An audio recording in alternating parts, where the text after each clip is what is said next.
Meningkatkan efektif penertiban pelanggar lalu lintas di Kota Ambon, Direktorat Lalu Lintas Polda Maluku menerapkan tilang menggunakan Electronic Traffic Law Enforcement atau ETLE.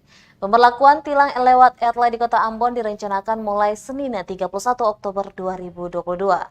Lalu bagaimana proses penindakannya? Dikutip dari laman resmi Korlantas Polri, ada 6 tahapan mekanisme tilang elektronik.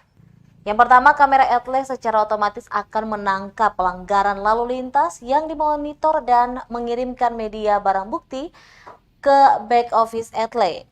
Yang kedua, petugas mengidentifikasi data kendaraan menggunakan Electronic Registration and Identification atau ERI sebagai sumber data kendaraan. Ketiga, petugas mengirimkan surat konfirmasi ke alamat kendaraan bermotor atau email atas pelanggaran yang terjadi. Setelah mendapatkan surat konfirmasi, pemilik wajib mengkonfirmasi tentang kepemilikan kendaraan dan pengemudi saat terjadi pelanggaran. Yang keempat, pemilik kendaraan melakukan konfirmasi via website atau datang langsung ke kantor Subdirektorat Penegakan Hukum.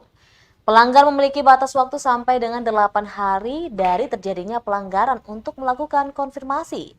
Yang kelima, setelah dikonfirmasi, petugas menerbitkan tilang dengan metode pembayaran via Briva atau BRI Virtual Account untuk setiap pelanggaran yang terverifikasi sebagai penegakan hukum.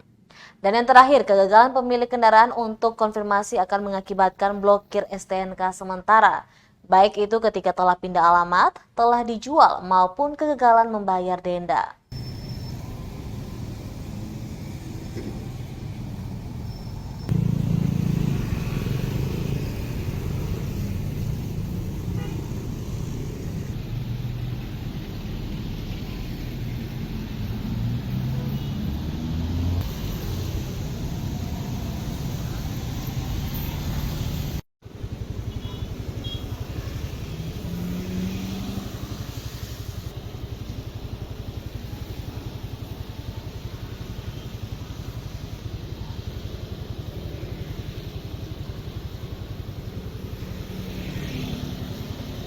Terima kasih sudah nonton. Jangan lupa like, subscribe, dan share ya.